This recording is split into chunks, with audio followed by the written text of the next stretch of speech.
Well, grace and peace, everybody. I want to thank you for joining another edition of Bridging the Gap.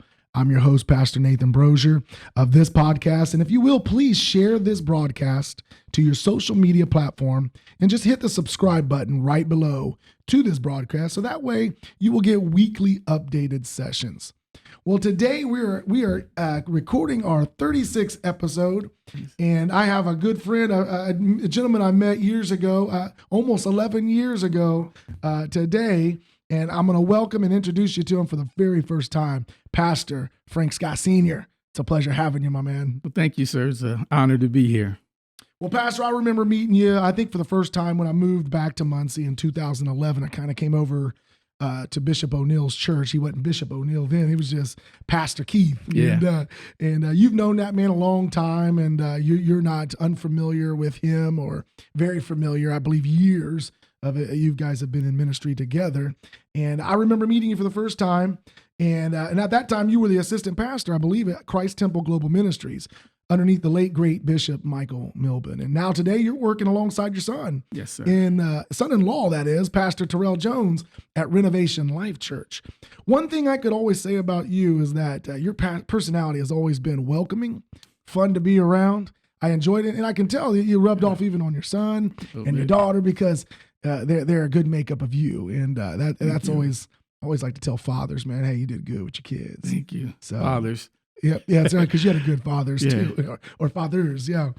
And so tell us a little bit, if you could take a few minutes and just talk to us about the Frank Scott Sr. upbringing. I guess I'll start with, coming up as a child. I'm the only boy and 3 sisters, and I didn't like that very much coming up, They always said I was my mom's favorite, but I didn't feel that. My father, Odell Scott, was a worker.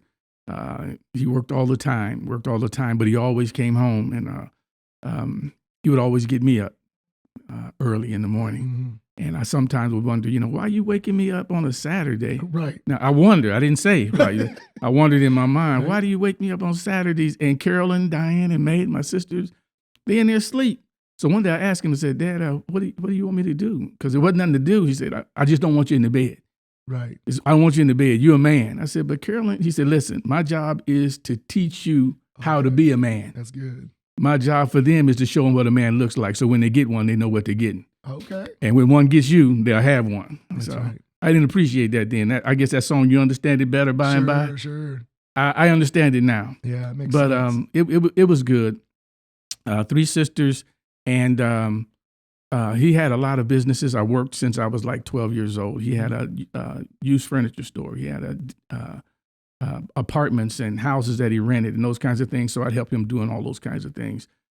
Coming up through school, pretty much the same kind of thing, sports, basketball, and that kind of thing. And then I left Southside to go to Central, and all of it shut off because I was a rebel. And I wasn't about to be a Bearcat. See how stupid we are when we're young? Right. And so I kind of came out of all of that. I wish I'd have stayed. I wouldn't have been a star or anything, but sometimes we make those decisions coming up. But I had a really, really good upbringing, and raised in the church. Can't remember not being in the church. Right. Or being at the church. I won't say in the church, but I can't remember being at the church. So I was very blessed to have a good upbringing in the church. Was your father a pastor as well? No, my father, actually, he was a deacon in a Baptist church a long time ago, and then he kind of left out. He never really went out and did a whole lot of things. He did promoting. He had B.B. King, Ike and Tina Turner back in the day. He had those people here for dances and things that they put on. Wow. And then later on in life, he was ready to have his dungeon shook again. So he kind of came back at the end of his life. He kind of came back to the Lord. But my mother was really the spiritual one in the house, and really kind of where we got our grounding. That's awesome. And in the church. So now you said something about you grew up in a Baptist church. Was that? Well, he did. He grew up Baptist, and he was a deacon in the church. But my mother, she actually grew up in the church that is now Faith Center. It used to be Maynard's Temple. Yeah. And I remember growing up in that church, and we had our rearing, I guess, in the Church of God in Christ. Wow. Yeah. So now tell me a little bit about your journey. Like, how old were you when you started feeling, I'm going to say, the tug? Are you feeling God pulling on you? Well, again, always being around the church, you feel like you you're in the church, I'm going to church and everything like that. But I had a mouth, that you didn't find these words in the scripture. Right. But still, I was at the church, and it wasn't until really I had made a shift to Christ Temple. One of my best friends, Kevin Woodgett, Pastor Woodgett now. We came over and invited me to church and those kinds of things. My sister, she went and she joined, and it wasn't that Maynard's Temple was not serious. It was that I wasn't serious. Gotcha. Mother Jernigan and different ones at the church. Oh, wow. You're just thinking about them. But when I got over there, that is really when I made a shift in my life, because I was hanging around people that were in the church. I was just at the church, but not hanging around people that were in church. Sure.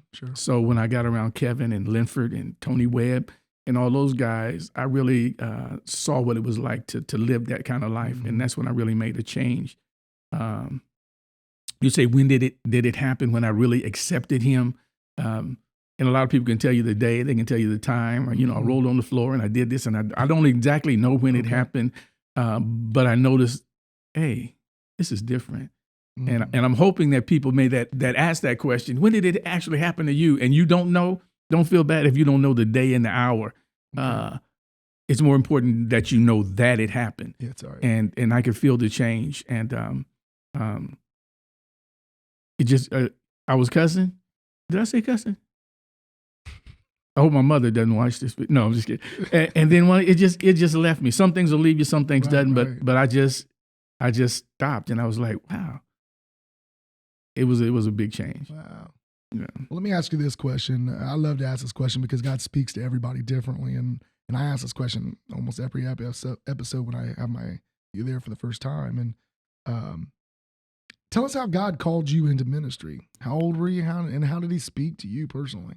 That's almost like when He called, when I knew I was really in the church.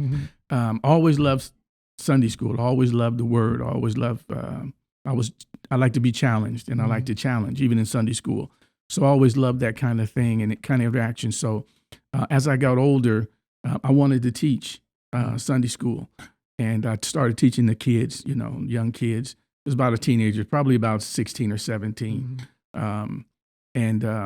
Then you start teaching young adults in my 20s, and you start teaching the adult class. Wow, I'm teaching the adult class. And Bishop Milburn came to the church, and I was teaching and those kinds of things. And he said, "You know what? I want you to minister on Sunday night." I'm like, okay, that's different than what I'm doing now. Yeah. And because I had a concept of what preaching was and what ministering was versus teaching. And Bishop had to teach us that content and style are two different things. So I had a fear of preaching because there was a certain style that I had associated with preaching, and I could play the role, or I could play it, but I couldn't be it.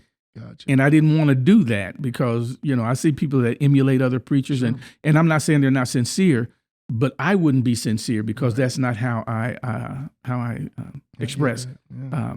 And he had to let me know that it was all right to be me. That's why it's my mantra, let me be frank. Yeah. It's all right to be frank and minister. Yeah. And it wasn't until he came and gave me that opportunity, until I felt comfortable teaching and actually preaching. Preaching is just, you're just telling the people what God said. That's right. Teaching, you're explaining the word, and preaching, you're proclaiming the word. So you get a word from God. It's just like Mama said, God said such and such, and you're just telling him. Yeah. And you do that in your own way. And when he had helped me be comfortable with that, I think that's when I really accepted that call. And that's good. I mean, I've heard people explain preaching and teaching. Yeah. But that was good. You said, say that one more time. You said preaching is proclaiming. Yes. And what'd you say teaching was? Explaining. That's good. If you're watching this, make a mental note, write that down in your notes. That was good. I've never heard anybody explain it like that, but that's pretty basic and easy to understand, man. Yeah. Awesome. Well, this question kind of goes hand in hand with that, and I think we might see some of the answers to this one. But I don't know you past 2011 or before 2011, so I know you've had many leaders and powerful influences in your life throughout the years. But who would you say has been the most influential person or persons in your life and ministry? Well, I've had a lot of people that have really impacted my life tremendously, and I always boil them down to these two. One is Odell Scott, my father, who actually raised me and put that work ethic in me, and that desire to be who I am. There's some things that he wanted me to do and wanted me to be, and wanted me to be on the stage. He liked singers and promoting. I could sing a little bit, and he was hoping I would go that route. But ultimately, he supported me in who I was. Yeah. He didn't let me off the hook. If you do something wrong, you own it. That's called manhood. Right. If you such and such and such, this called manhood. So he taught me what it was like to be a man. And then Bishop S. Michael Milburn, he taught me how to be a man of God. I grew up in the church, and I was raised in the church, but he taught me what it was to be a man of God. So those probably are and if you see my post on Father's Day, I always post those two pictures. Yeah. And I say, my fathers which art in heaven. And those two are my fathers. That's awesome. Yeah. Well, I never got a chance really to meet your father. We just had an offline conversation about how he was a well-dressed man. Oh, man. So is that just come naturally to him, or is it something he put effort into? Do you remember? I mean, the first picture I saw of him and my mother, he was in a suit. Okay. Back in the 40s, and that guys, they dressed in suits back in the 40s and stuff like that. They all wore that. Sure. But he was clean from day one, and he would stretch it. He's in his 70s, 80s, and he would have a leather suit, and he could pull it off. He would go to Las Vegas, and he would get stuff in Las Vegas and bring it back that Muncie didn't have. He would bring me stuff back. They don't have this here, son. I want you to have this. I said, "Oh, thanks, Dad." He said, "Okay, that'd be $52." And I said, "Oh, wait a minute." But that's the kind of guy he was. He was known for his dress. Yeah, that's funny. Yeah, that's a great gift, man. You owe me now. Yeah. Now I know you're married and have several children. How many years have you been married to Sheila? Sheila and I have been married 42 years. 42 years. 42 since when I was 6 years. No, man. 42 years. Well, tell us a little bit about how you met Sheila. Met her at church. We knew each other because she really only lived a block away from me, and she would tell the story that we went to Maynard's Temple, which is straight up the street, Blaine Street, from where they were, and we would come down the street when we were young, beating tambourines and singing, on our way home from church. And her sister and then would be on the porch, and they'd say, "Hey, Sheila, look at that little boy. You see that little boy right there? You need to talk to him. He's so cute." And so her sisters and stuff was telling her this way back then, and it wasn't until I went to Christ Temple that I actually met her, and we started dating in junior high school. Wow. And kind of been together ever since. So you've been married 42, but you've probably known her how many years, you think? More. We won't get into your age then. No, I'm 63. Time. Yeah. Okay. Yeah. Wow, man, that's always wanted a story like that. Yeah, it has been a blessing. It has been, and I'm so grateful.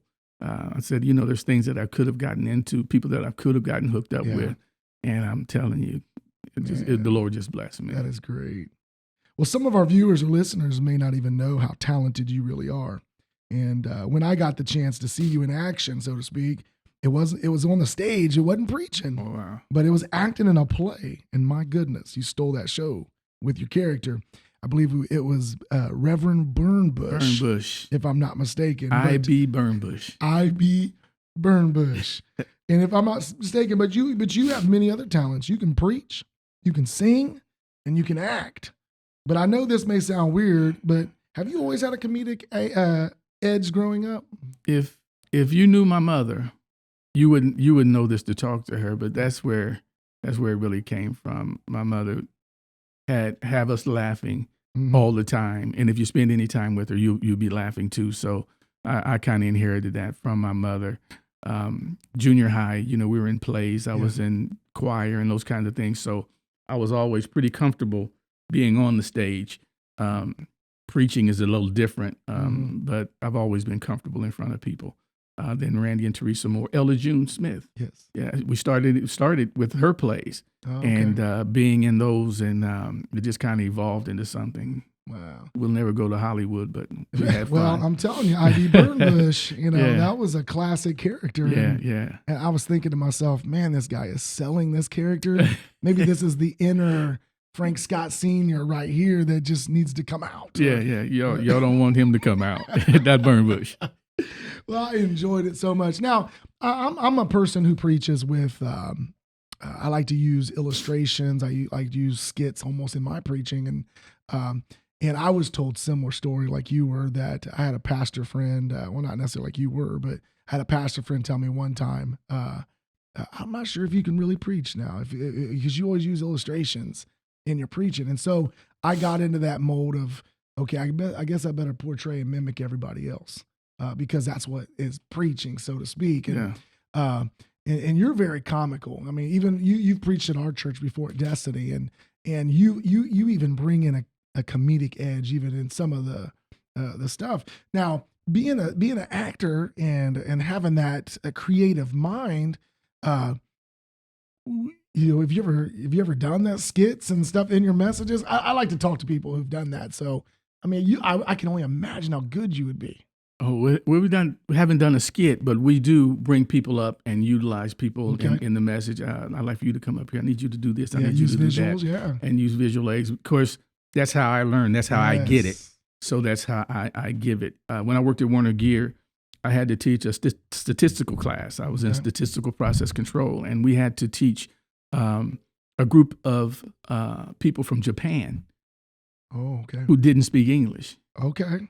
Oh, so I come in there with my illustrations and my statistical, and I run through the things and I put up the pictures, and they were just shocked how well that went, and neither one of us spoke the other's language. We had an interpreter there, but that's how I kind of get the point across. That visual, yeah. So if they ask me to preach, but you can't use visuals, then you need another preacher. Right. Let me be Frank. Let me be Frank. If I'm going to do it, then I've got to be me. Yeah, I wish I can steal that name, but I always. Well, you can be Frank without being Frank. Come on, that's true. That's true. So I've developed to understand that I am Nathan Brosier, and that's who I'm going to be. I'm not going to be a cookie cutter preacher. I'm not going to hack and hoop because that's what everybody else wants. I will hack and hoop. It's funny. We had a session last episode with Pastor Ryan Howe up in Kokomo, and it's interesting. In the white church, we called it hacking. And then when I got to Destiny Christian, the bishop was like, "What's hacking?" He's like, "You mean hooping?" Hooping, yeah. I'm like, I never hooping, even heard that's of basketball. Hooping. Right? Yeah, I play basketball, sure. But yeah, I mean, it's very interesting for those that are watching.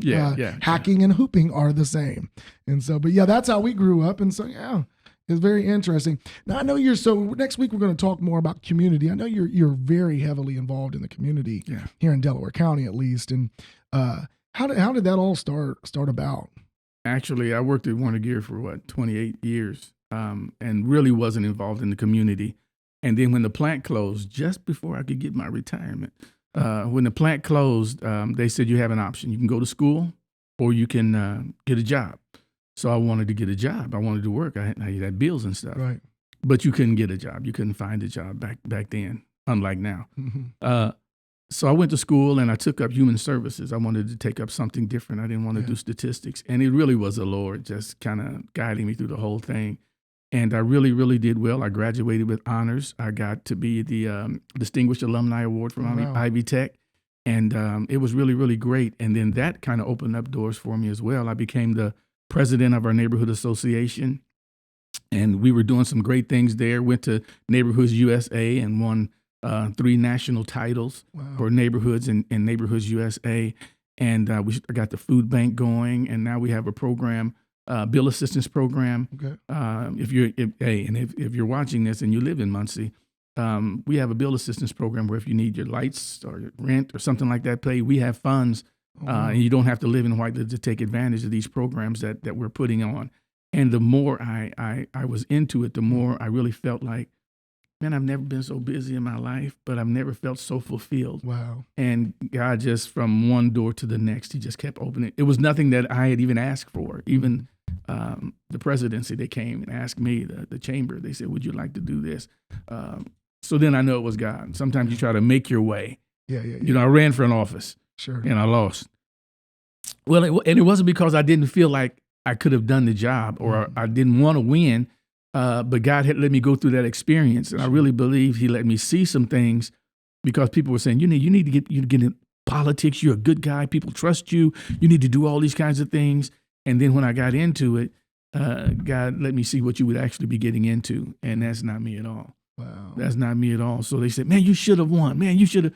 Yeah. No. I think God was just letting me see there are people that we need to do that. Sure. I'm just not one of those people. Yeah, you got to know. That's Yeah. for sure. Well, I know next week I'm going to have you again as we discuss the topic of being community driven. And we're going to get into a lot of the discussion about the topic. But I ask this question often because I love vision. Where and what do you see yourself going, or where and what do you see yourself going and doing in the next 5 years? I know either with the community stuff, church driven, you talk to us. I'm definitely going to always be in the community. The chamber, I'll have 2 more years after this as a member of the Chamber of Commerce here in Muncie, but I'll be a chamber champion. So I'll still continue with that work. The presidency, I've been the president now for, this is my 6th year, and usually it's like 2 years. So I'm way past due of coming out of that role. So we're looking for somebody to take that role, but I'm always going to be involved in Whiteley and the community and even beyond. My son-in-law, Terrell, is taking the ministry. It's a young ministry right now. So I'm always going to be there helping that ministry to grow and to develop and to mentor and to do whatever I can in that regard. My son's got a business. My role there is to make sure that he is successful using whatever resources and connections that I may have. And even through the chamber, Black businesses and those kinds of things, I've learned a lot. So bringing people together, I think that's going to be the next 5 years or so.